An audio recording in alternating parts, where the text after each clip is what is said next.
All right. So I'm going to just say hello. I'm going to kind of be doing this. So we're also streaming this. We decided like last minute to do it. There were people that needed the information, quite make it. So Casey, when you're on, what I need you to do is when people join, I need you to admit them. So you're the co-host. And then I just need to know from you if you can see the slide that is on the TV. Is that what you can see? Okay, wonderful. Is that it? Can you see anything else? Okay. I think we are ready to rock. All right, so for those of you here live, welcome. For those of you joining us on Zoom or on social media, Casey is our fabulous co-host, and she'll be fielding your questions. She'll be monitoring the chat. I'm going to answer questions at the end. So if you have any, please save those for the end. And then at the end of the workshop, if you are interested in notes, slide deck, resources, we'll tell you how to get that. So you don't have to take notes. Everything will be totally cool. So, Casey, if you can't see me, I'm gonna walk around. Is that accurate? You can't see me on the camera? Oh, you can see me on the camera. Okay, well, here we go. So, with the perfect storm was birthed out of this idea that there are families who are suffering because they don't know that there's anything that can be done with their situation. Now, if I talk about autism spectrum, or unrelated to tonight's talk, but Down syndrome or something, there are groups of people who have the mindset there's something wrong with those kids, and so extreme that they would say, you shouldn't even have those kids. Like, you know, there are genetic counselors who will say, your kid's gonna have Down syndrome. There's trisomy 21 when we did the genetic testing. You should just abort the fetus. You know, you should just kill the baby because it's not gonna be perfect. So that's not by any means what we're suggesting, obviously. But I say that as an extreme response because there are people who on the other side of it will say, I've offended parents before when I've said, hey, there's something we can do about your kiddo who's on the spectrum.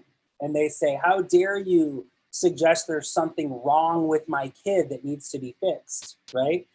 Or your little guy that's acting up in class and they want to put on Ritalin or Adderall or, you know, whatever, there's something we could do about that. And they say, you're just as bad as those others, you know, don't.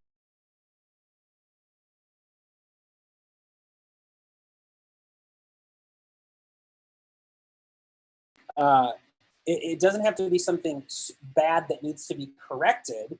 The question is, does it suggest that the body is working the way it is designed to work brilliantly, or is there something that's holding it up? And a further question would be, even if there are no symptoms at all, if there's a way to make our kiddos, our families function better, should we look at that? So wherever you are on this, it's perfectly okay. But my intention is never to suggest that there's something wrong or bad and needs to be cured. That's not the point. So the perfect storm is simply exploring a path of improvement of autism spectrum, ADHD, sensory processing disorders, and chronic illness in kids. Okay, so it doesn't have to just be a diagnosed condition.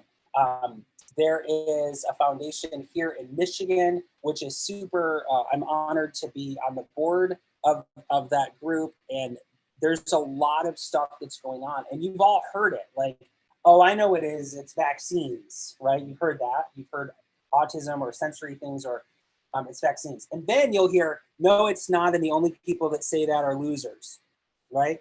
Or you'll hear, it's the food dyes, dang it. That's what it is, right? It's the food dyes. It's yellow number 20. If that's in your kid's system, he's gonna act crazy, right?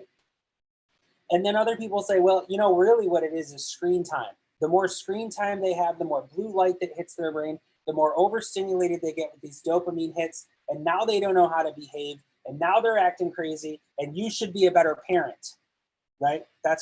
And the truth is, it's a combination of things. And it's a different combination with every kid, with every conditioned learning behavior, with every environmental circumstance that happens, with every history, with every future, with every family tree. Everybody's situation is different. So you could take that and say, well, crap, there's no hope. Or you could say, hey, this is beautiful. This guy's not up here saying there's one solution to a single factor problem, right? And that's what I hope that you take away. To the families that have exhausted every medical checkbox, that just fill out the forms and just check and check and check and check and check, right? To those families, it's not all the way done yet. If you're told that this is just the way it is, it's not true. It's not true. If we're still breathing, it's not true. You've been told you have to go gluten-free and casein-free and use oil diffusers. And no, never mind, that's not right. You've got to go paleo. No, keto. Actually, I think keto is the trick. Actually, these supplements are really good. CBD is great. THC, I don't know, maybe not, but try the CBD, try the supplements, try eliminating these dyes. We want what we share tonight to be the missing piece. That's what we want. Because everything I just told you, you've already heard, right? And I'm not suggesting those things don't help, right? But the idea is this really can be a perfect storm. So what is the perfect storm? Why are we calling this the perfect storm? Well, first of all, there are fertility issues that can occur. Did mom and or dad need to take any sort of medications to conceive? That changes the environment the baby's going to grow in. Were there pregnancy challenges, right? Was there intrauterine constraint that didn't allow baby to move around freely and grow and develop during those 40 weeks? Okay, that's a factor to making up this perfect storm. And then there's intervention or injury during labor and delivery. You know, once mom reaches contractions that are every 2 to 3 minutes, baby's head is, I mean, imagine me taking a baby and clunking its head full body weight down into the floor every 2 minutes, right? I mean, that's what contractions are doing that are trying to get baby to enter the world. And we're going to talk about each of these specifically. So, but the idea of labor and delivery being traumatic, massive. In fact, I have a whole talk called traumatic birth syndrome. It's now called delivered, but it used to be traumatic birth syndrome.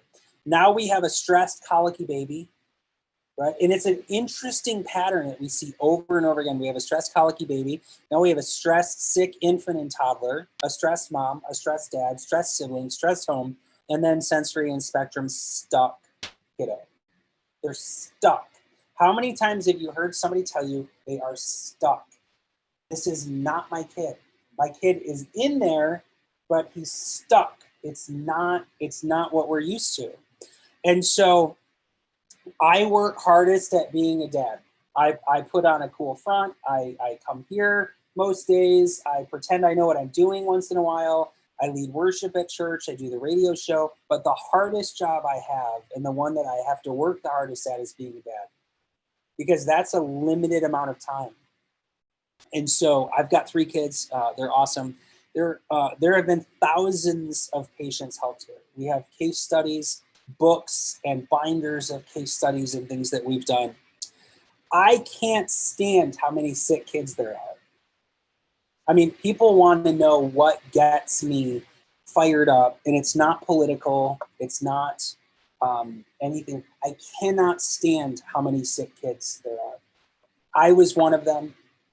My oldest son was one of them. He had undergone $16,000 worth of medical testing his first 2 days of life, and we were told he wasn't going to live.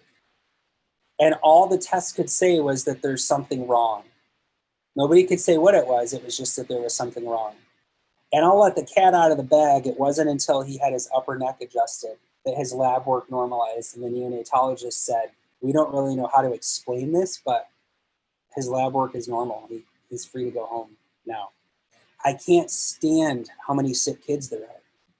My motivation is not to take sickness or disease or diagnoses, but I don't want to take anything away, right? Everybody says we have to get rid of that. Let's get that out of your kid. Let's get that out of your family.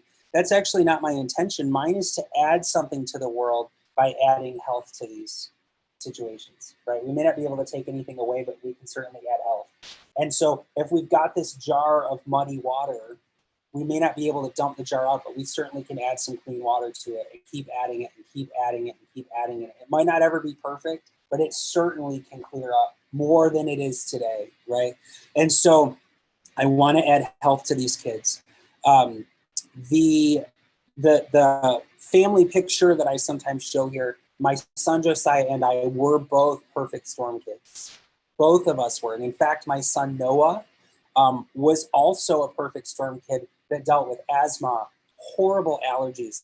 And so we look at this and everything looks so different. Chiropractic care is the hidden gem here.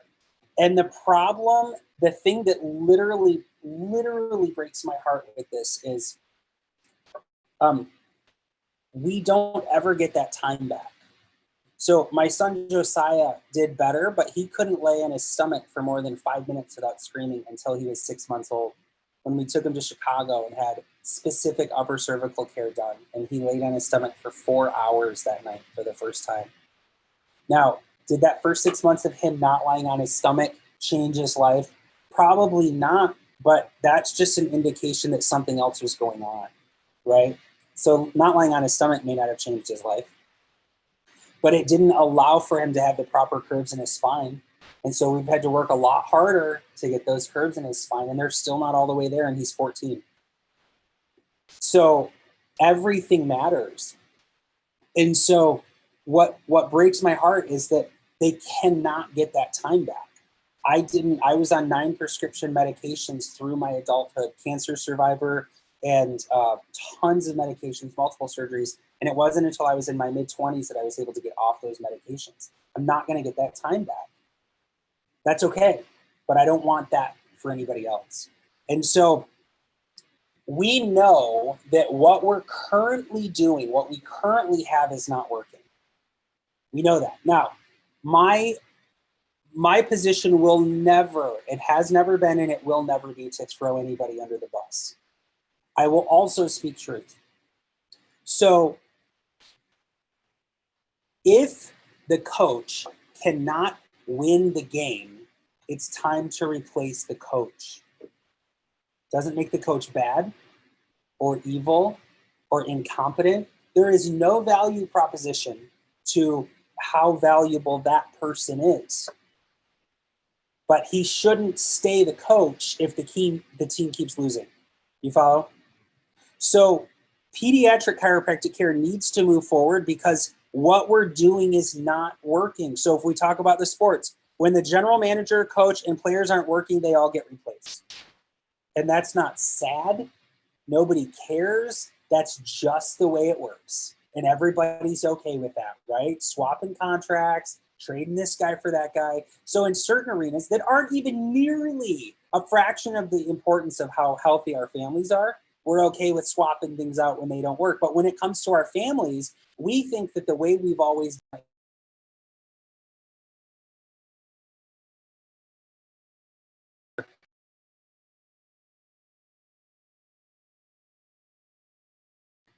I keep getting muted. Okay. They changed the theme. They changed the strategy. They changed the colors, the uniforms, the name. They'll change anything they need to get something to work if it's not working. But we won't do that with the health of our kids. We just kind of stay in the same ineffective circle of options. If kids get more sick, if kids get more medicine, if kids have more surgery, does the problem get better at that point? Now, I'm not talking about trauma that requires intervention. I'm not talking about I'm not talking about a hole in a kid's heart that needs to be repaired. I'm not talking about that stuff. I'm saying A child who is colicky, not latching on, not sleeping through the night, spitting up,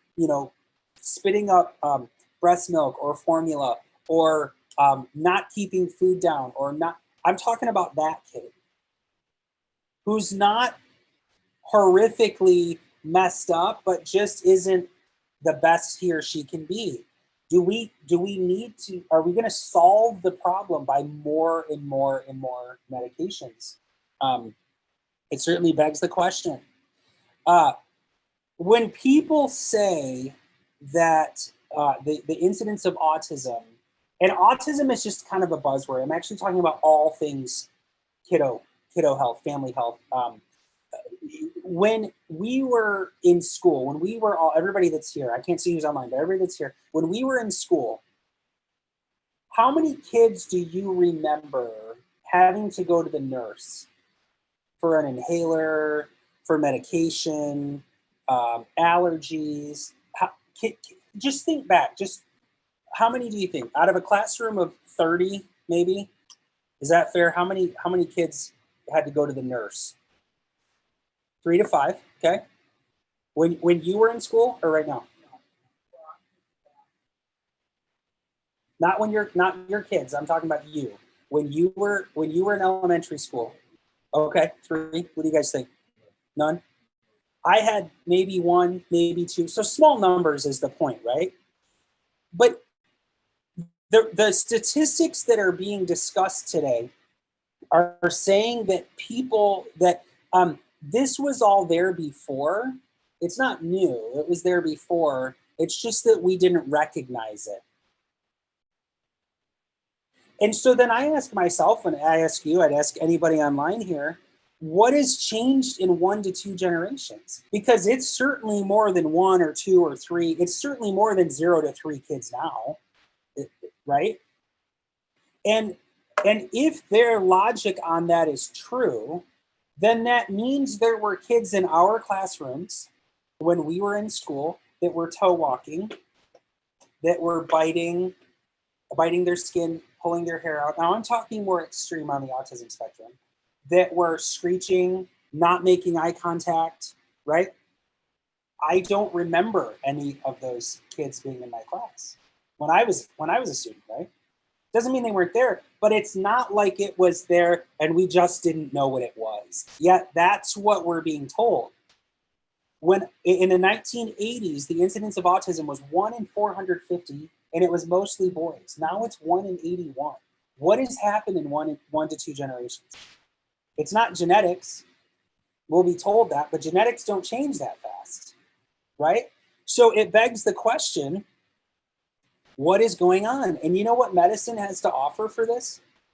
They say it's bad luck, right? They might not use those words, but isn't the mindset kind of, well, sucks for you. I don't know what to tell you, but put them on this.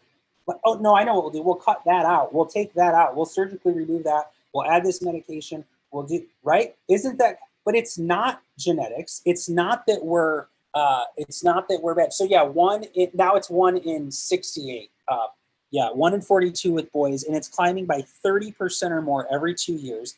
11% of kids in the United States now are diagnosed with ADHD. 9.3% of kids in the United States have asthma. That's 6.8 million kids. And they weren't like that when we were younger, is my point.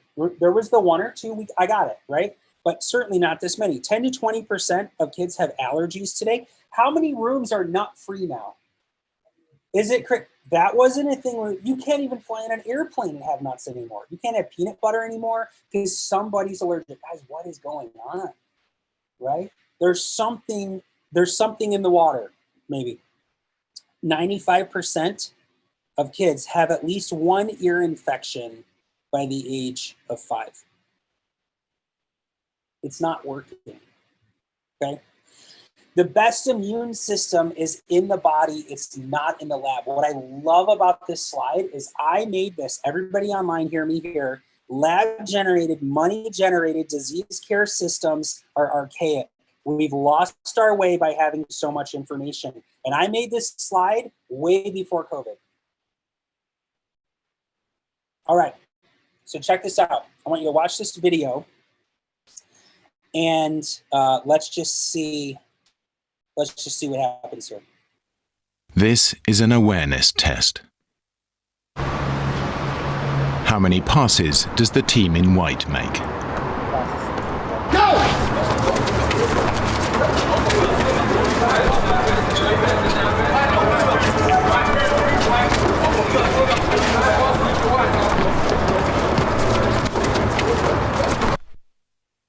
The answer is 13. Who got 13? 12, But 13? did you see the moonwalking bear? Did anybody see the moonwalking bear? Hey, watch. Go! Watch the moonwalking bear. Look at that.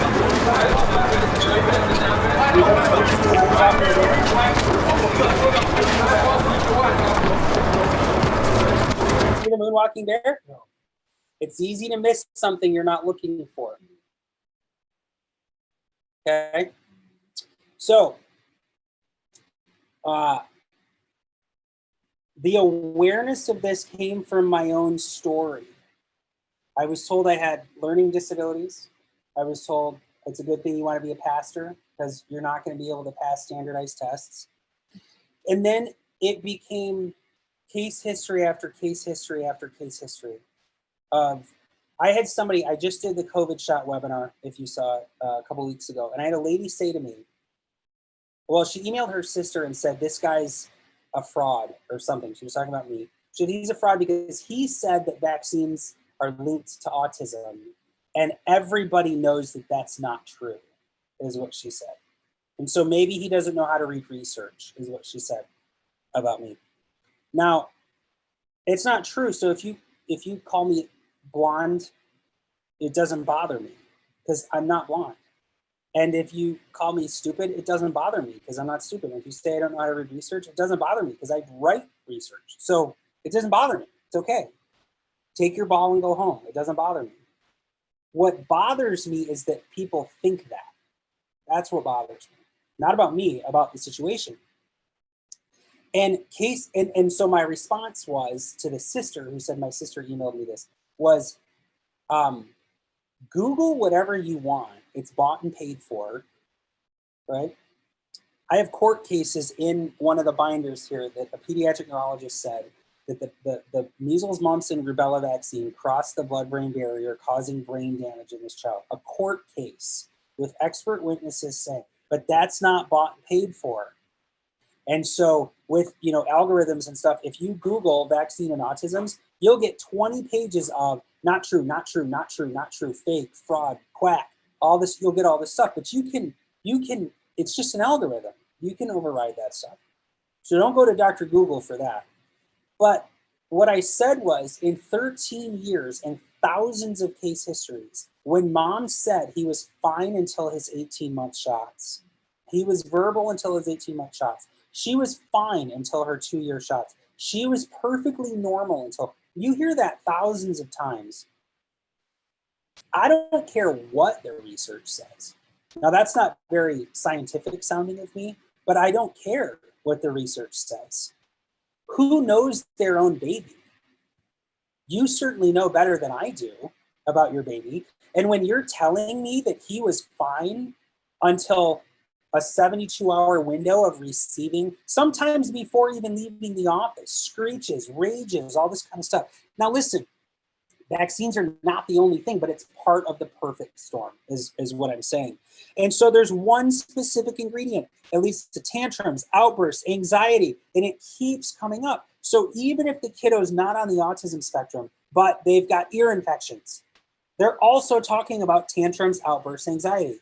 If the kid is constipated, they're talking about, there's still tantrums, outbursts, anxiety. If the kid has teething trouble, tantrums, outbursts, anxiety, it keeps coming up over and over and over again because the storm snuck up on these families. They were just living life, doing the best they knew how to do, and they were told they were normal. They were told their kid was normal and that they would grow out of it. So nothing's done to change the situation. We're not changing the fertility side. We're not changing the intrauterine constraint. We're not changing the trauma during labor and delivery. We're not changing the fact that when I was a kid, we had 18 required vaccines based on the CDC guidelines and recommendations, including our first year in college. And now that number is 81, plus an annual flu shot, pneumonia shot, and mark my words, there will be a COVID shot that's probably required every year. And so the number keeps going up. Are we any healthier? Something to think about. So the kids are told they'll grow out of it, but it's not your fault if you didn't see the moonwalking bear.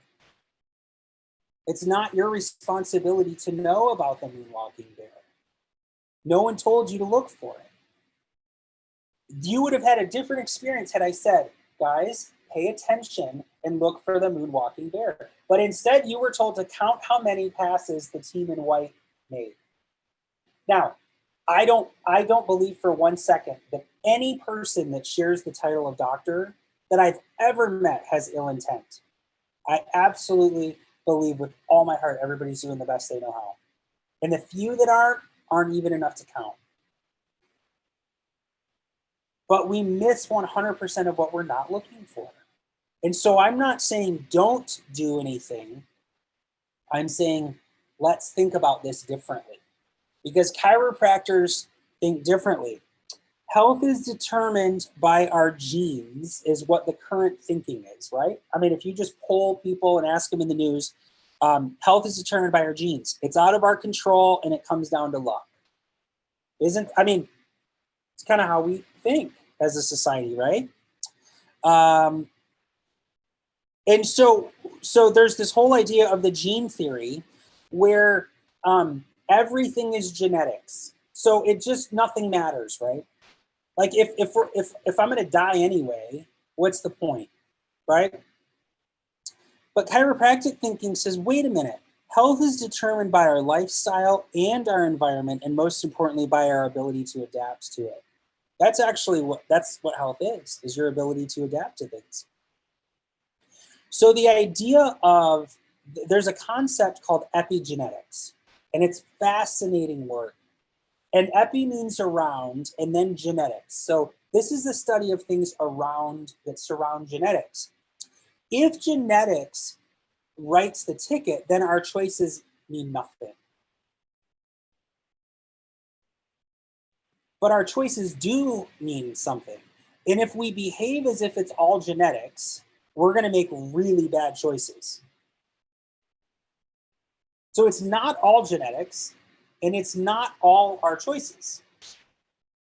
So the study of epigenetics is what surrounds this idea of genetics. And the best metaphor I could give you is that genetics loads the gun. But our lifestyle, our choices, that's what pulls the trigger. So if I have a family history of cancer and heart disease and diabetes, maybe that bullet's in the gun. Do I throw my hands up and say, I'm going to eat a high sugar, high fat diet, I'm going to drink alcohol all the time, I'm going to smoke, I'm not going to exercise, I'm not going to get adjusted because my genes suck, right? Or am I going to be so crazy that I just don't live life and I'm living in fear and I'm working out 6 hours a day and never doing anything effective because I'm going to just change the fact that this is true? The idea is if genes load the gun, then it's our lifestyle that pulls the trigger. But it takes thousands of years for genes to change. What has changed, though, is our environment. So it hasn't been thousands of years since kids were going through these things. Biology says that the strongest survive, and our kids are faced with more stress, more toxins, and it's lowering their adaptability, their resilience, their nervous system, their immune system.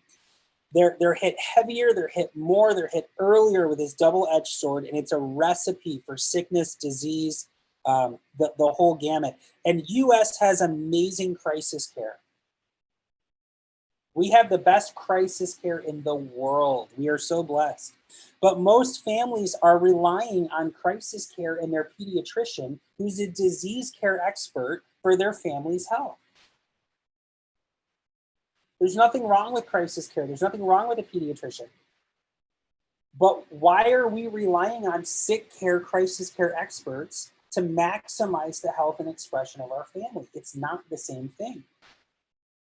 And so the more that we see healthy doctors, the less we see the sick doctors. And if we stick on the path we're on, we're simply going to get the same results.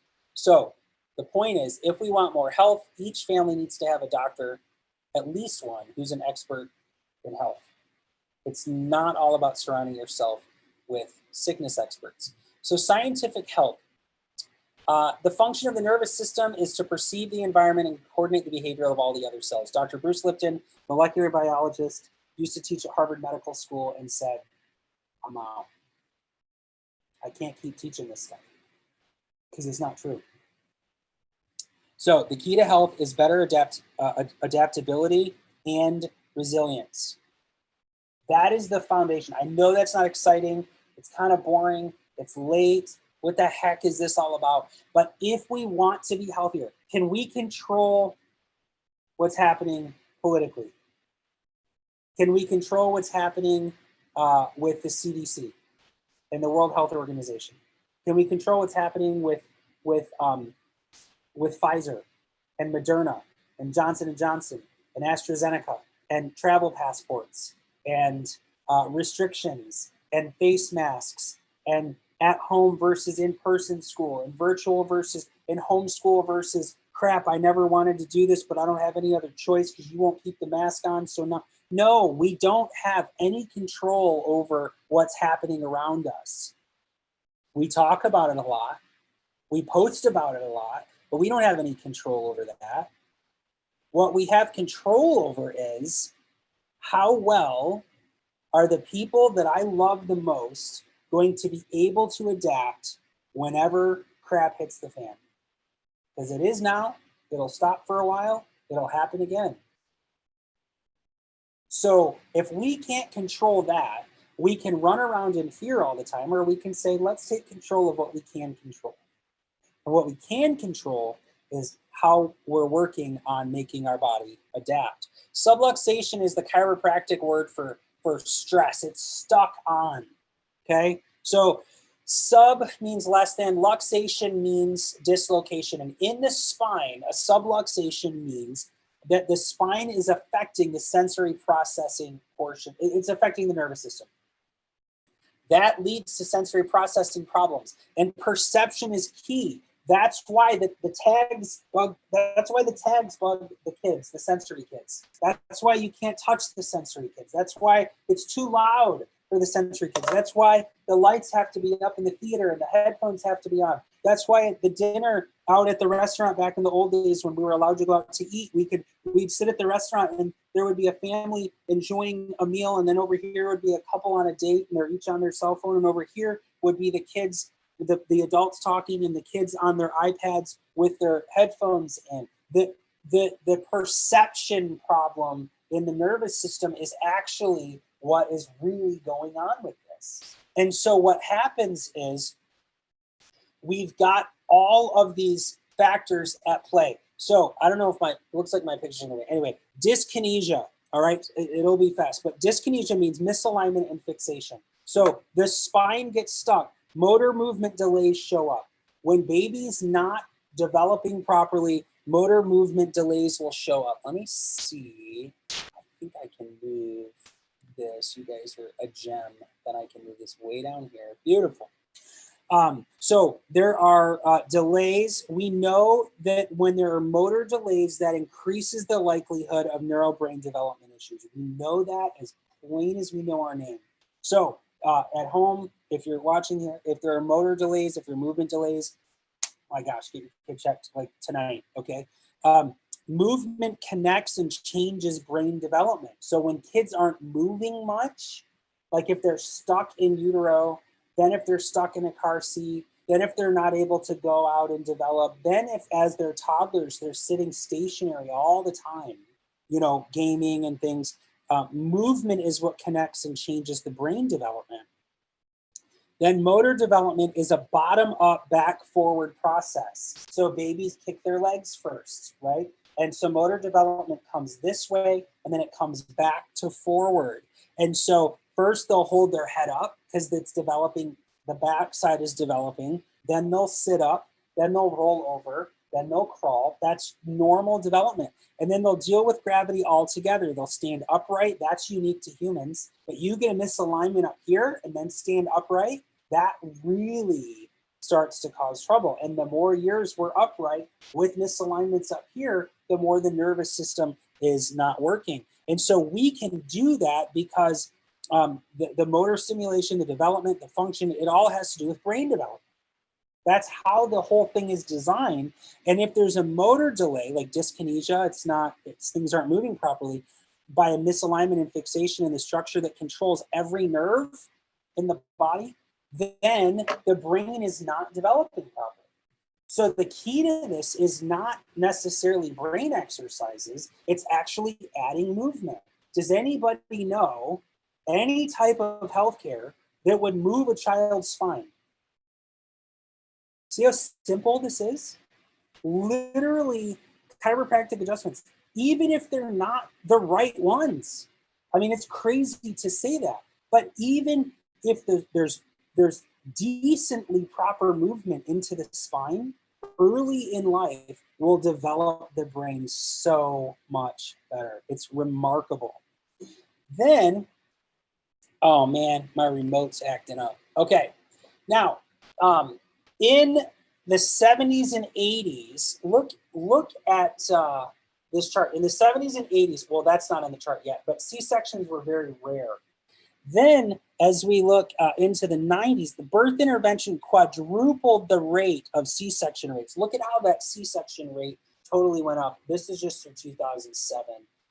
This was from an article called Too Posh to Push. And it was where this trend is moms are wanting to do that. But people say, well, no, my kid's fine because he was born or she was born with cesarean section. But when we look at traumatic birth, look at how, this is a cesarean section, a photo of it. When we look at traumatic birth syndrome, there are 3 parts to this subluxation. First, there's misalignment, then things are stuck. There's fixation, and then there's neurological interference. And it happens in that order. So first there's a misalignment. What happened? Is something wrong? Oh no, it's good. I just had clicked off it. Thank you, Devin. Devin saves the day. I had clicked to move my picture is what happened. So anyway, so most kids are subluxated at birth. We've got this misalignment factor, 140 pounds of pull on average is what happens to a baby's head. Then to protect itself, the spine it fixates, it locks down, it gets stuck. This is why baby can't turn one way, right? You hear moms saying, well, he latched on the left, but not the right. Or he couldn't fully turn his head. Or he got skull cap because I don't know, they don't know why. Well, it's because he's not moving enough. Or in the crib, they say don't stomach sleep, but don't do this, but don't do this. But his head is so flat from being in the crib because he's stuck. He can't move the way he needs to move, or she can't move the way she needs to move. And then it leads to neurological interference. So here's what's crazy. Imagine that a door is misaligned at its hinges. Have you ever opened or closed a door that's misaligned at its hinges? It's jammed, it's twisted, it gets stuck, it gets stiff, it's not moving how it needs to. It's such a bigger deal with our spines. And then the third part, the most important part here, is that chiropractic is simple. The body, the nervous system, the physiology of it. If you think about the skull and spine protecting the nervous system, and now they're not even doing their job because they're stuck and the nervous system isn't being protected, the spine is actually a conduit. So if a baby is sitting in a car seat and I walk over and I maneuver this baby out with enough force to lift a 140-pound weight, Steve would tackle me. He'd never let that happen. He doesn't even know who the kid is. You'd throw me out of your home if I did that to your baby or your grandbaby, right?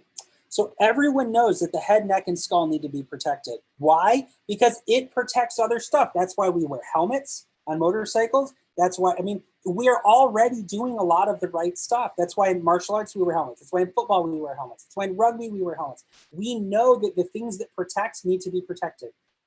right? We wear goggles over our eyes because our eyes, our eyelids protect our eyes, but if they're open, they're not there. We have to protect things. We already know that. And so in the late 70s, 5 to 15% of kids were born with C-section. In the last generation, that's quadrupled. Now it's 30 to 40%. Throw medications on top of that, throw long labor on top of that, add some forceps, add some vacuums, add some axial traction. It's no wonder that this stuff is happening. So if a picture is worth 1,000 words, let's see. And I don't actually know if this video is going to work. I'm not there it is. Okay, watch. So this is don't watch if this is sensitive to. This is a cesarean section, a video of a cesarean section. So they're suctioning, they're moving stuff around, making a way for baby. Okay, so all right, got it. That's a suction. That's suction on the baby's head, and they're cranking it. No big deal. Just a day in the life. Cranking it. Keep cranking it. Okay. Okay, so heads out. Now watch this. Watch this. Boom, boom, back and forth. There we go. Yay! And nobody's paying attention. Now, I'm not faulting anybody. I mean, we got to get baby out. So I'm not saying I have no comment about that. We had to learn how, but I don't deliver babies. So I have no comment about that. My comment is, as soon as you leave there, you come here. There's nothing we can do about that. Or there's something we can do about what just happened, right? And so I'm not going to change a system, but look at this. Early signs of subluxation. Look at how the baby's tiny neck is being twisted. Well, early signs are colic, difficulty nursing, reflux, constipation, torticollis, where the neck is stuck, the head is pulled to one side, plagiocephaly, where the head is misshaped, and ear infections. It's a big deal. When we look here, 99 out of 100 infants had at least one pattern of subluxation. 99 out of 100 had at least one pattern. Subluxation shuts down the gut, and kiddos can't get rid of the toxins. Birth trauma creates this subluxation. We find sympathetic tone that is stuck in the upper neck. Sympathetic tone means fight or flight. And so now, remember, it's stuck, it's not moving, it's switched on, it doesn't calm down. Well, it's colic, she'll grow out of it. He'll grow out of it. Constipation, grow out of it. Ear trouble, let's just do surgery. Tonsillitis all the time, let's just do more surgery. Let's just do some more antibiotics. Oh, it's time for their next round of shots. It's time for the next round of shots again. Now it's time. And so it keeps building and building and building and building and building. And it takes stress. The nervous system takes stress, and it takes interference. And maybe mom and dad are arguing. Maybe mom or dad lost their job during COVID. Maybe brother's acting up. Maybe there's power lines around the house that are affecting things. Maybe we're not eating as well as we need to, right? It all matters. Maybe we fell 5,000 times learning to walk. So it's affecting babies' nervous systems. Dr. David Yashin, he's an MD, he's a pediatric neurologist. He says that 10% of neonatal deaths disclosed evidence of spinal cord injury. So here's what this means. Take 100 babies and they're born, and neonatal deaths mean they're like a stillborn, okay? So this study that Dr. Yashin did, he took stillborns, and 1 in 10 of those stillborns had spinal cord injury. So that's really sad, but 10% kind of sounds like a small number until we look that, wait a minute, 10% of all neonatal deaths showed evidence of spinal cord injury. That's a different story. Then, if they didn't die, that sounds morbid, but if the baby didn't die, now baby's alive with immobilized joints, and that leads to permanent scar tissue within 7 to 14 days. This is according to Dr. Tapio Vitamin. He's an MD. He was from Helsinki, Finland. And so he says when a joint doesn't move properly, if it's immobilized, within 7 to 14 days, scar tissue becomes permanently embedded at that joint. That's what leads to degeneration and arthritis in the spine, by the way. Now this is crazy. Dr. Abraham Taubin, he's an MD at Boston University School of Medicine, did autopsies on babies that died of sudden infant death. They set the criteria for what would be considered spinal cord compression and damage in the upper neck at the level of the brainstem, where the brainstem and spinal cord meet. And 7 out of 8 babies that died of sudden infant death had this spinal cord compression and brainstem and upper neck damage. 7 out of 8. That is such a freaky, staggering number. And the implication of this is heartbreaking. Because if 7 out of 8 babies that died of sudden infant death had spinal cord compression at the top of their neck, and we can check for that, and we can correct that, and we can remove that, I'm not going to finish the sentence. But that's a really, really, really good reason for babies to get checked. The 8th in the study had spinal cord compression and brainstem and upper neck damage, but just below the threshold agreed upon for the research. So there was damage, just not enough to count for the study. That's very, very compelling. Dr. Godfrey Gutman, I have a hard time with his name, Boston University School of Medicine, said torticollis, when the head is leaning to the side, plagiocephaly, that's a brainstem component. And this is his quote. He said, surveillance of infants should involve observations, motor development, and control of the atlanto-occipital joints, the upper neck joints. This should be obligatory in difficult births, especially those with congenital torticollis. When babies are born and their head is pulled off to the side, they'll send them for PT, and then if that doesn't work, they'll cut the muscle here. So, oh, there we go, we got it. Now the head's not leaning anymore. And they're not even checking the upper neck. The success of this care eclipses every other attempt at treatment. That's what Dr. Gutman said. Earlier is better. The prospects are thus significantly improved, and the costs are substantially reduced. Of course, it's easier when they're younger. 80% of the kids that he studied had damage in the upper neck. And here's the deal. He's not trained to look for subluxation. And he still found that 80% had damage. That's fascinating. I love this guy because he's telling the truth. 120 pounds is enough force to decapitate a human. That's what kills somebody when they die from hanging. The rope around their neck, they don't choke. When they drop the body weight, it basically decapitates. It doesn't take their head off. It just separates the head. 90 pounds is enough to decerebrate, meaning enough to separate the cerebrum of the brain from the brainstem. That would lead to a stillbirth for sure. This is probably far from being what most obstetricians would regard a great force. So that's pretty normal. Dr. Larry Webster, the grandfather of chiropractic pediatrics, said that in his studies, he found that babies were having 140 pounds of pull on their neck. Now think about this for a minute. This tiny baby, we are designed perfectly, and our upper neck twists and turns just enough that we can stretch without any damage a half an inch. So we can stabilize, pull a half an inch, and that won't cause any nervous system damage.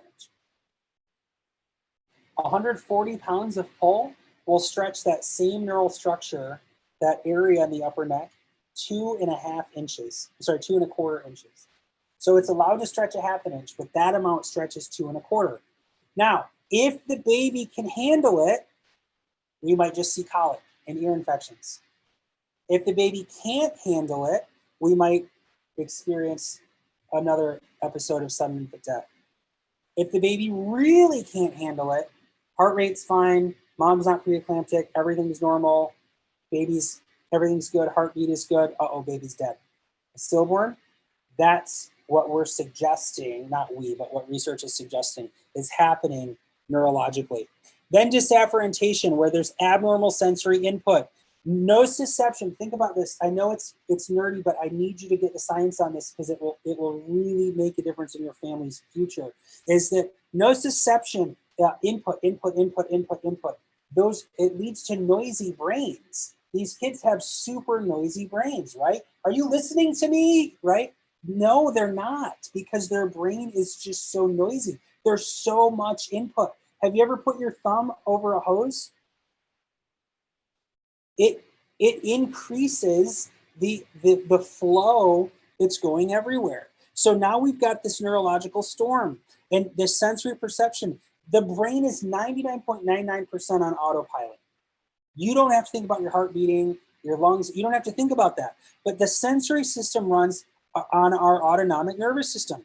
And so that's again where the tags start to bother the kids. It's just too much. And then we get dysautonomia. This is the crazy part. The central nervous system imbalance. There's growth, there's survival. There's gas pedal, there's brake. And these kids are stuck with their nervous system on the gas pedal. And when you're told they'll outgrow it, what happens is they become basically just like a raging bull. So dyskinesis, the last big word, the last D word, it's abnormal energy output. So now you've got these raging bulls who can't be contained. They've got these noisy brains, sensory input. I just need something to keep me focused. So I need a fidget spinner. I need to touch stuff. I need to move. I can't do it. I can't sit still, get these tags off me. I might fight with some kids because I'm bored, but I'm like maxed out, but I'm bored and I'm this raging bull and I can't figure out what to do. And now I'm exhausted. And if I sit still, I'm going to crash. I'm going to fall asleep. So you're not going to see me sitting still. If I'm gaming, I'll be stimulated enough to not fall asleep. But if I'm not gaming, you tell me to sit still in church, I don't know about that. You tell me to sit still in class, I don't know about that, because there's this abnormal energy output. And so we've got this gas versus brake scenario. We've got the gut-brain connection, but it's not as important as the brain-gut connection. So many parents are focusing on the gut, right? The food and the gluten and that's fine. But nobody else is telling them about the brain-gut connection. That's the part that really needs to be addressed. And so now we deal with neuroimmunity. 80% of kiddos with ADHD or sensory problems have allergy, asthma, eczema, constipation, reflux, colic, chronic ear infections, and they're on a ton of antibiotics. They're all tied together. It's not like these kids have 14 things going on. It's that we're continuing down, the marble keeps running down the same track. And it just, and the snowball keeps getting bigger. And so there are two modes of operation in the nervous system. There's the gas pedal, and then there's the protective side. One is to get me going, the protective side. The goal is not to calm down the kid because the gas pedal protects us. Like if a bear is chasing us, we better be able to hit the gas. So the idea of turn that down is super dangerous. Like, why do we want to turn those protective mechanisms down? Well, because your kid's rowdy and interrupting my class. Okay, and I don't want you to have a disrupted class. I get that, but we don't want to take a protective mechanism in the body and turn it down. Like we don't want to take the helmet off and tell them to go on the motorcycle ride. Like we cannot turn down the protective mechanisms and get away with it very long. So instead, we want to stimulate the parasympathetic side of the nervous system. We want to stimulate the brake side of the nervous system. That's where perception is in the nervous system. That's where coordination is handled. That's where relaxation comes from. That's where connection comes from. That's where regulation comes from. So if we leave these kiddos with the pressure on, the gas pedal slammed to the floor, and all we're trying to do is take the gas pedal off, now we've got zombied kiddos who have a weak immune system, who have no perception of what's going on, who are horribly coordinated and clumsy and falling and tripping, who can't relax. Now they can be artificially zombied out, but they can't relax neurologically. They can't calm down. Then there's no, try to connect with that kid. Try to snuggle with that kid. Right? Leave me alone, don't touch me. It's too much. They don't say it's too much, but you can feel it, can't you? It's too much, get off me. Don't touch me, don't hold me down. Try to connect with that kid. Let's have a heart conversation, let's chat. It doesn't go as well. And it's not because they're preteens.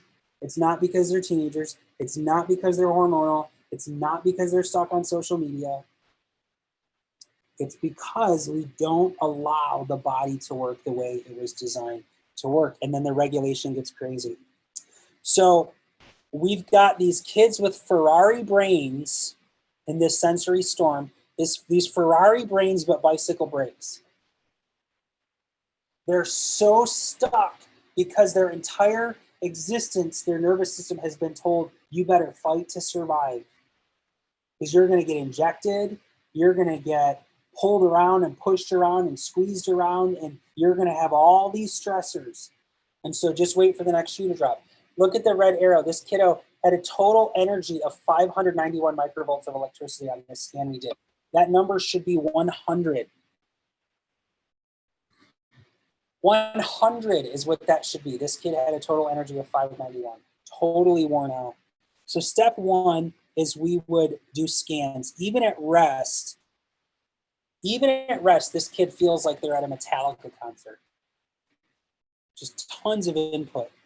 Now this proprioception, this perception of movement, 60% of the brain's signals about our movement come from our spine, and 33% of that comes from the upper neck. So kids know where they are in space. Well, everybody does. Mostly from the upper neck.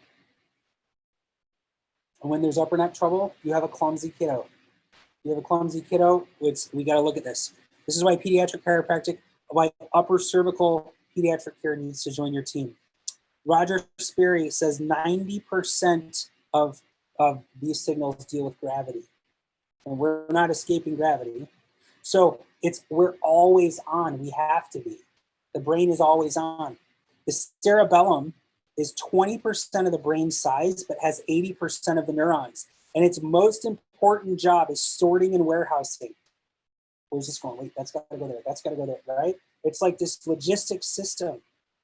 And perception, coordination, integration, processing, that's where it all happens. And that's where the problem is with birth trauma, is right there. That's why these kiddos aren't sorting information well. They're not recalling information well. They're not warehousing and storing it properly. They don't have perception of what's going on around them. They're uncoordinated. They're not integrated into what's going on, and they can't process what's happening. That's all. You can't be in growth and protection at the same time. So here's what happens. Have you ever, okay, you guys okay? I know it's heavy. I know it's kind of, you all right? You wait? Okay. Need coffee, jumping jacks? You all right? Okay. So there's hope. I mean, I know I'm beating this thing up, but there's hope, and that's what I want to share with you. So think about two different families, and think about one kid being born into a family whose parents are fully committed and fully invested, and they eat meals together every night, and they go on walks together, and they vacation together, and they, just, it's amazing. You just think about like how wonderful this is and what their relationship is like. And as this kiddo grows, he or she will learn to process things and respond to things and handle things and interact with people and have a good conversation and shake somebody's hand and talk to them face to face, maybe not just text, and you just see this like flourishing that happens. And then there's this other family, and maybe there's some bad luck involved. Maybe there's a lost job, or maybe there's an addiction, or maybe there's some choices that are made. And now mom and dad are splitting up. They're no longer going to stay together. And kiddos got to go this house, and then this house, and then that house. Will both of those kids, everything else the same? Maybe they go to the same school. Maybe they go to the same church. Maybe they live in the same zip code, okay? So all things else the same, do you think those kids would be at the same emotional age by the time they're at 15? No. And then 20? No. And the gap keeps widening. Now, that's not a judgment call on anybody. But the same is true when a baby is brought into this world with an excessive amount of force in the upper neck, and then given injections, and then given antibiotics, and then having surgeries, and then, the perfect storm scenario. And so the brain gets stuck wherever it is. And that's why it's this uphill climb all the time, because the brain is actually at a lesser age than the rest of the body, because there hasn't been enough input from the spine moving into the brain. And even if they're not getting adjusted all the time, this is still stuck. So no matter how much movement there is, the brain's not getting all the signals. And so the brain is developing much more slowly than the rest of the body. Really, really interesting. So this is Scientific American. They talked about bioelectric medicine, where they're going to start surgically introducing things to stimulate the nervous system. And we said, it's about time you guys caught up with us. We've been stimulating the nervous system for, since 1895. And I'm glad you're catching on. So we can help the nervous system process better info. If you want to know what you really need to be looking for, you need to have a way that your nervous system and your kiddo's nervous system and everybody's nervous system to process better information. That's really the whole point of what I'm talking about. And so these are the 5 most common responses. Number one thing we hear from kids. Casey, can you hear me? We track this in our statistics software. True? We track re-exam findings. Okay? So the number one thing we hear with kids is, my kiddo is more calm. If we stop there, that would be a win. But we don't stop there. My kiddo has more control of his or her emotions. Then we hear, it's the weirdest thing, we're able to connect better. It's really cool. We hear that coordination is better. We hear that communication is better. And I'm okay with every bit of those. All right, here's some real stories. This is Nate. This is my buddy right here. He's 13, maybe 14. He came in when he was younger. Mom adopted him. He was born to a mother addicted to, I believe, cocaine, but some sort of addiction. When he was born, he was dropped on his head and had some significant neurological impairment since then. He was getting biofeedback. Mom is just so committed, and he was referred here, and it's been a few years. He started care in October of the year that he started, and by December, he was in their school. I call it the Christmas musical. The public schools call it the holiday musical, but it was a Christmas musical, and he was on the risers, and Mom showed me the video of Nate just singing and clapping. Now, he is on the autism spectrum, and this is a big deal to me because we love everybody. It also doesn't escape me that Nate is a Black young man. And take a Black young man who's bigger, who looks normal, especially at night, maybe in a black hoodie, and maybe Nate's walking down the road, and maybe Nate's frustrated, or maybe Nate is having a good time with his friends and maybe they're pushing each other around. But who knows what's going to be required of Nate to perceive his environment. And who knows if a well-meaning officer comes up behind him and tells him to stop, but he doesn't listen. And Nate's a big guy, you know, he's going to be bigger when he's 18. And so what if Nate appears defiant because he's on the autism spectrum and maybe just isn't taking commands and just doesn't really know what this guy's about? And so maybe this guy gets a little closer to Nate. Now Nate feels scared and threatened. And so now Nate's trying to protect himself, but the police officer doesn't see Nate wearing a shirt that says, "Back the heck off, I'm on the autism spectrum." And so the police officer aggressively brings Nate down or tases him or worse, right? So it's not just about when they're little and growing and developing. It's about what does the rest of Nate's life look like? Well, Mom commented just a couple weeks ago that they didn't used to grade Nate's homework because it's Nate. And so why would they grade his work? You know? Well, then they started grading it because they noticed some improvement. And what I love is that the psychiatrist was asking what Mom is doing differently. I love that question. Because if nobody's saying and you're observing it, that's really cool to me. And actually started to cut some of his medicine down, which I think is amazing. And so then they started grading Nate's papers, and he was scoring D's and C's on his papers, on his assignments. And now he's scoring B's and A's on his assignment. This was just for Mom. We were trying to link up a video thing to do it. It was an amazing story.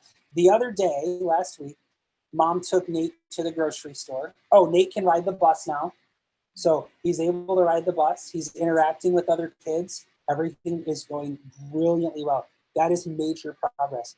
Is Nate completely fully functional? Nope, there still is some neurological deficit there, but it's a heck of a lot better than it was.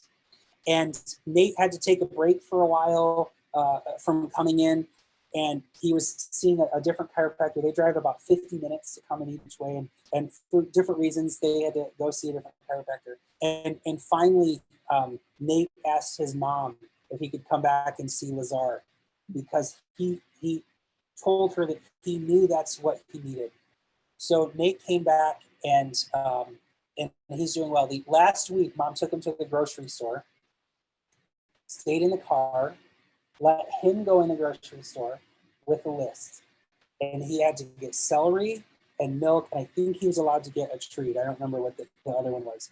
But he went through the lane, had a little trouble doing the self-checkout, so called Mom on the phone, and she helped him on the phone do the self-checkout, and he was able to check out and get back out to the car all by himself. That is freaking awesome.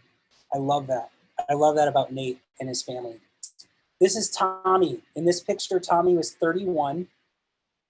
When he was born, he was growing and developing normally, however you would consider that, but Mom and Dad didn't notice any concerns.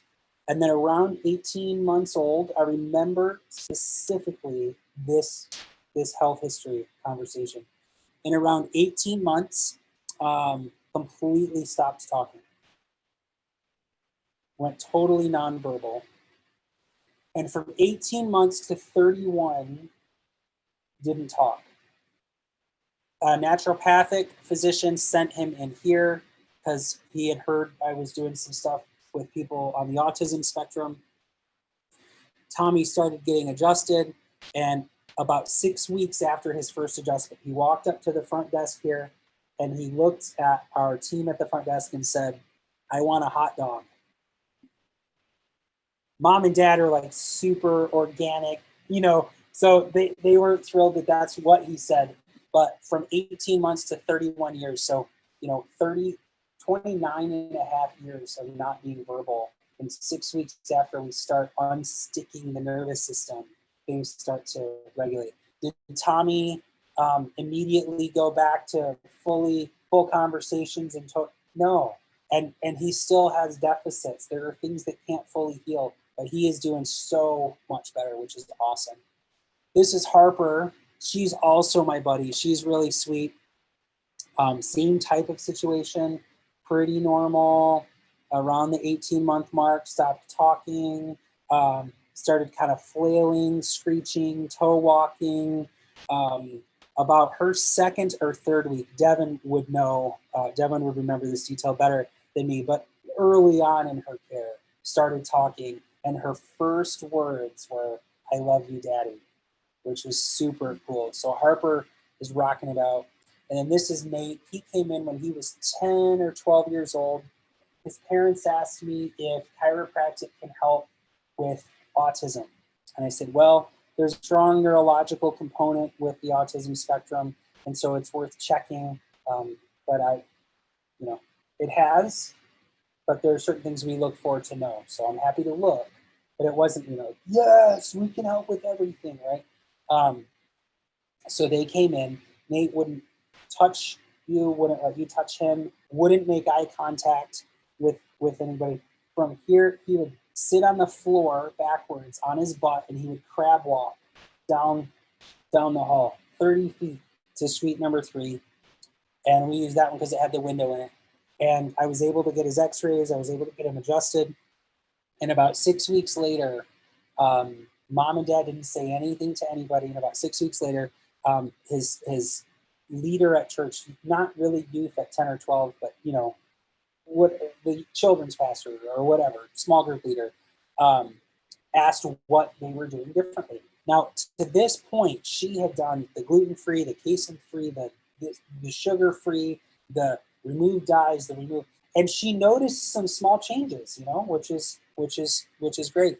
But about 6 weeks after getting the pressure off Nate's brainstem, that's when people at church started noticing and asking, hey, what is different? Something's different about Nate. He was able to enroll in karate, which is crazy because if you can't touch or be touched, he worked well with that. He started piano lessons. He was able to concentrate better on that. And Nate has been a patient ever since. He graduated from high school. He went to college in Iowa. And so when I would go back to Palmer to speak, I may have driven an hour north each time I was there to see him and get him adjusted, because for some reason he likes my adjustments and didn't want somebody else to adjust him. So Nate's an adult. He's working full time. Other than him being outrageously tall, you might call him maybe a little socially awkward, if you're going to have a conversation with him. But his diagnosis changed. And so within a year of him coming in, his diagnosis changed from Asperger's to nothing on the spectrum at all, which is really cool. It doesn't always work that way, but that's how it worked for Nate. His mom wrote a book, and I'm going to give those of you that are here tonight, I'm going to give you a copy of her book, and there's a section in there where she talked about Nate's experience coming in, and it's just really cool. I just think it's cool somebody wrote about it in her book, and so I think that's really neat. So here's the thing. What I love about that Nate's story is mom and dad had a really cool thought that I agree with. And they thought, Nate was the one that was diagnosed with Asperger's, but we've got another kid. And he doesn't have any diagnoses, but he does have a nervous system. And if Nate's nervous system getting tuned up helped him function this much better, why would we have the mindset that we only want to do something for this kid if there's something wrong with him? I love that mindset that they had, not that, right? I love that. And it's true. And so they brought Simon in as a kid. That's not Simon, different picture. But and then mom and dad started getting adjusted. And when Simon, he travels all over the world to work now. And whenever he's back in Ann Arbor, he always comes in and gets adjusted. And it's not because he's in pain. It's not because he had a headache. It's not because he didn't sleep well. It's not for the treatment of anything. It's because he knows that as long as I keep my nervous system tuned up, I can take on the world. And it's really, really cool. And so we love our families. We love families that come in here.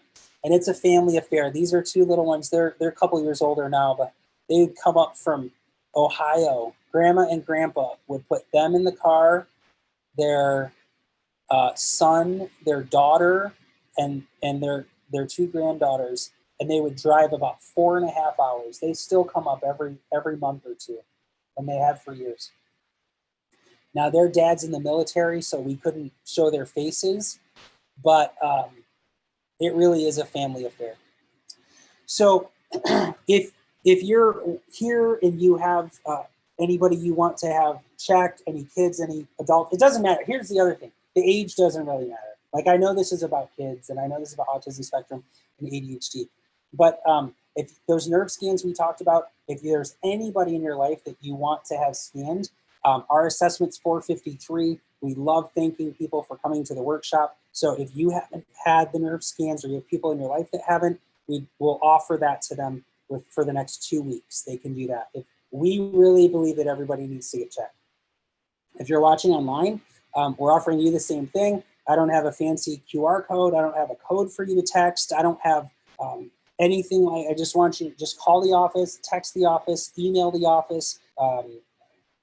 Feel Great Ann Arbor. That's our website. If you want to check it out, you find us, and anybody on my team in the next 2 weeks, if you say, I saw the autism workshop, the perfect storm, even if you didn't see it, if you just caught the tail end, if you want your nervous system checked, we want to do that.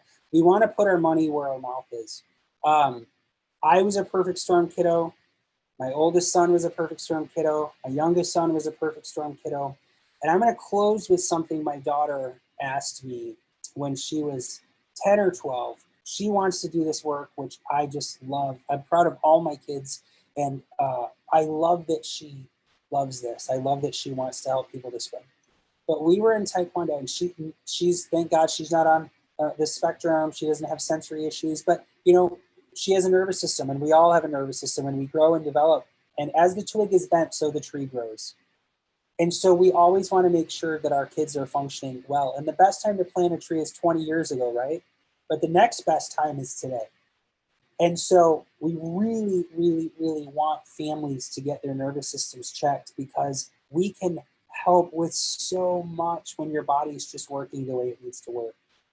And so Jaden and we were all in Taekwondo, and Jaden got kicked in the jaw, okay? And it was a big kick. I saw it happen, right?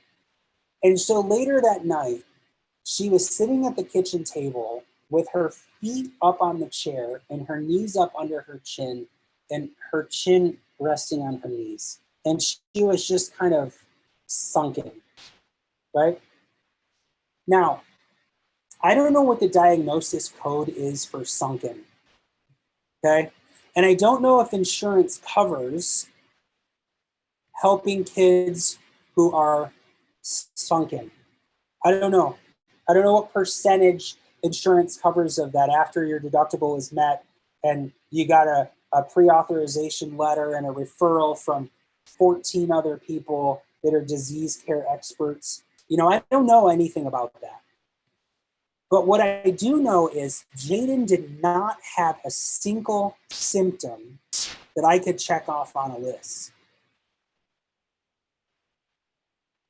So when I asked Jaden, honey, does your head hurt? No. Oh, well, it was at our kitchen table, so I didn't have a list. But if I did, I couldn't check off headaches.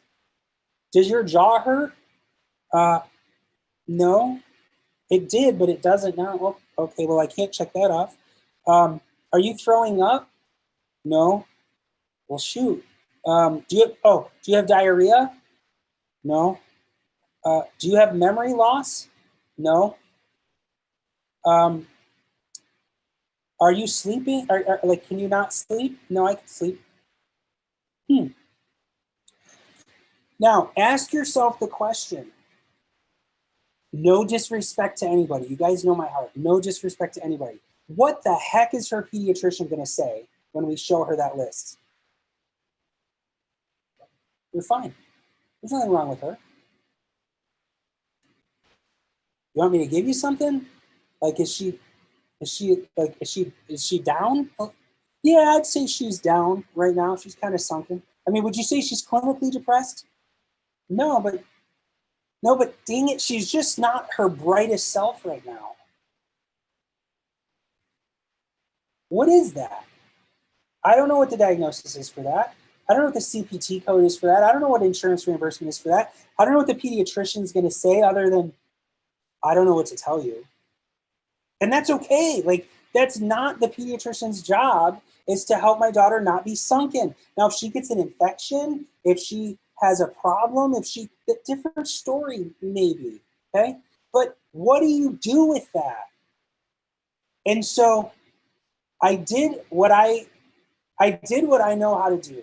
And I took Jaden and I measured her and I got her adjusted, because that's what I know how to do. And she didn't say a word to me. But as soon as she stood up, she just turned her head sideways. She was about this tall, and she just laid her head on my chest. And I just gave her a hug. No words needed to be said in this moment. And I just held her for a second, and then she looked up at me like this. I will never forget this as long as I live. She looked up at me like this and said, "Dad." And I said, "What, honey?" And she said, "Why do people live that way?" And I hope the answer is because we haven't told them yet. I hope that's all it is. So that's what I have. Thank you for being here, and I hope you have a great night. I'm going to stick around for questions, but if you don't have any, you're free to go. And I don't know if we can post. Can you post our phone number in the chat or something? Oh, did you? Cool. I don't even know how to do that. So anyway, there it is. Do we have any questions? Did anybody post any questions, Casey? Okay, perfect. So if you have any, you can throw them in the chat. Any questions here tonight?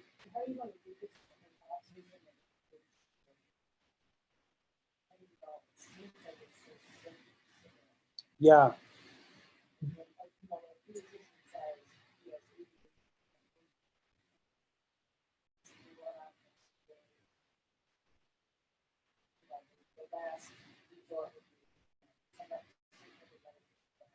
Yeah. Right. Right. So the question is, how do you know the difference between ADHD or ADD and autism spectrum? And what do you do when the doctor says, we need to do something, we need to change something? Or are they saying medication? Are they saying? Well, they're saying because it's 2 years of discussion about Mm-hmm. and Mm-hmm. the obvious is there. Why have you suffered academically and not be able to sit still? Like all of the symptoms are there. Mm-hmm. And then they say to help them because you don't want them to suffer.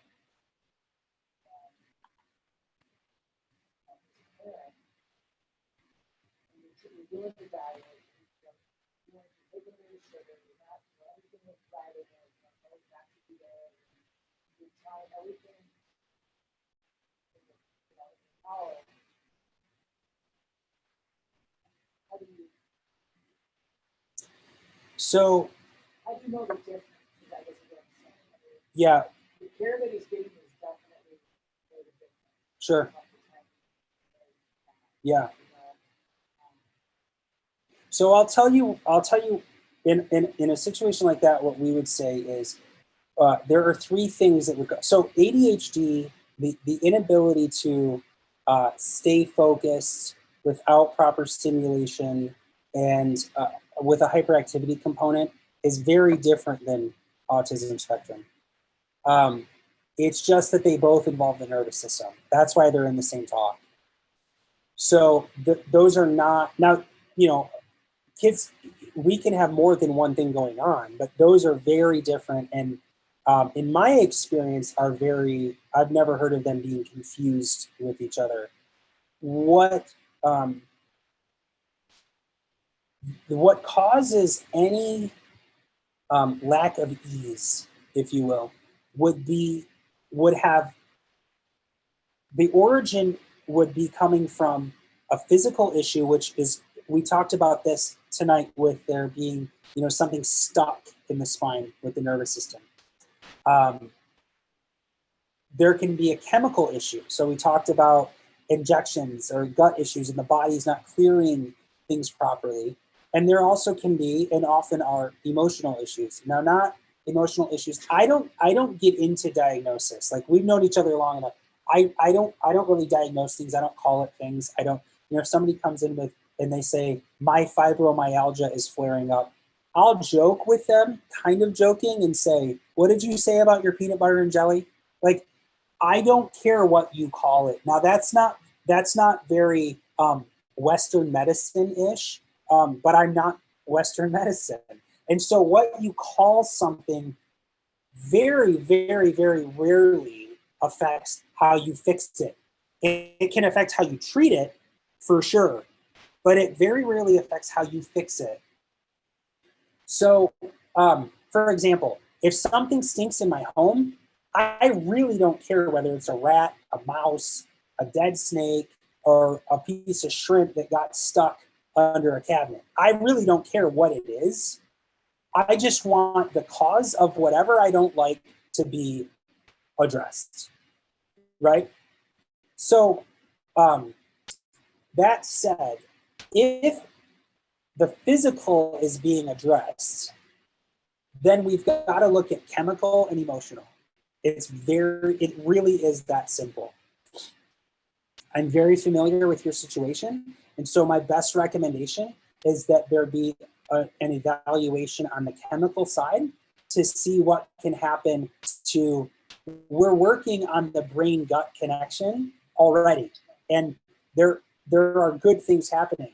But if the gut needs repair, then that would be the most appropriate next step before chemically altering how the brain is functioning. In my family, that's what I would say. That is a really long answer. So I would have Dr. Sarver do lab work on him, urinalysis, and see what kind of toxicities or deficiencies are present. Clear those out. I think you'll have a new kid.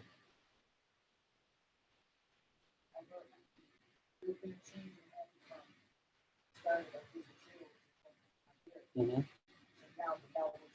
Yeah, for sure. What I'll tell you this too is this is true of leadership, faith, finances, health, relationships, anything. What got you here is not going to take you there.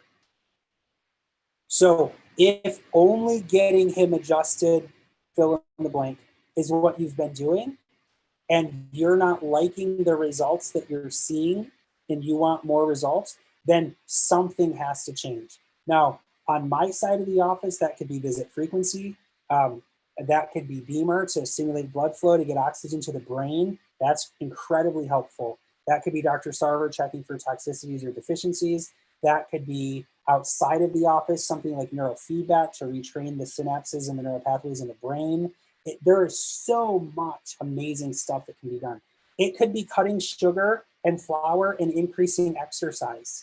I mean, there is so much that can be done, and you are nowhere near the end of your rope. I know as a mom, I'm not a mom, but I know that as moms sometimes feel, you might feel like you're at the end of your rope. You're absolutely not even close. You're just getting started.